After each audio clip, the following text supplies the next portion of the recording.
Welcome to episode 11 of Behind the Scenes of Padlocked, my 27th book release, a historical and visionary novel set against the backdrop of the Nazi invasion of Poland, which occurred on September 1st, 1939.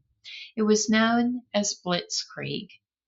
The first time that Blitzkrieg was used was in Guernica, Spain on April 26, 1937. Adolf Hitler and the Nazi Party supported nationalist Francisco Franco, and at Franco's request, Hitler sent an aerial bombardment that decimated the village, killed civilians, cleared the way for Franco's ground forces, and it served as a testing ground for later invasions. The word Blitzkrieg describes a surprise, armed attack that includes an intense bombardment and rapid deployment of ground troops meant to rapidly overwhelm the enemy. On September 1st, 1939, Nazi Germany overran the Polish border in a blitzkrieg operation. The event is depicted in Padlocked as two photojournalists, an American and a Spaniard, are caught between the two armies at Festungsfront Oder-Warthe-Bogen. I probably mangled that pronunciation. This is a real location, which I will list below in the comments, and was considered one of the most technologically advanced fortifications constructed by the Third Reich. It was built between 1934 and 1938 along the German-Polish border under the pretext of protecting Germany from Polish and Soviet invasions. It was captured by the Soviets in 1945, and only then did the full extent of the fortifications become clear. The central section the central section was up to 130 feet deep, contained 20 miles of tunnels, and even included a railway station, engine rooms, and barracks. The tunnels even had electricity, including an extensive electric light system. Adolf Hitler visited the location in 1935, pleased with the advanced technology used in its construction.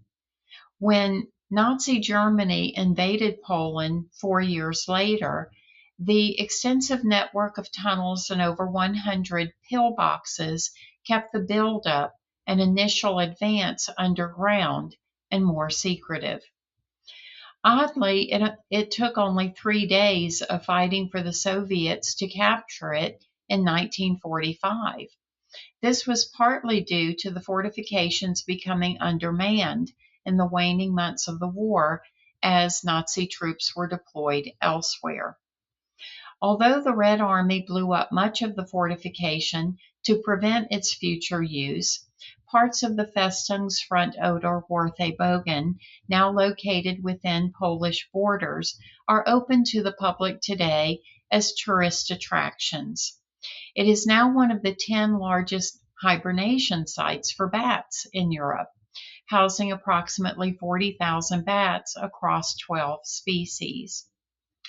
Visitors to the site can tour a museum that houses a variety of exhibits on the engineering and technological aspects of the tunnels and on their historical significance during the World War II era. If you plan a trip to Poland, some of the tunnels are open to visitors during the summer months. They are closed in the winter to protect the bats, and bat doors have been installed that keep people out while allowing the bats to move freely in and out of the tunnels.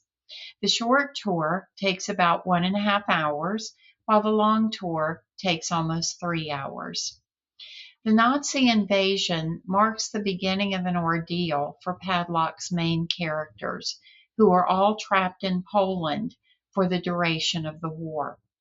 Each will make decisions to survive that will place them on specific paths that affect not only themselves, but the lives of others.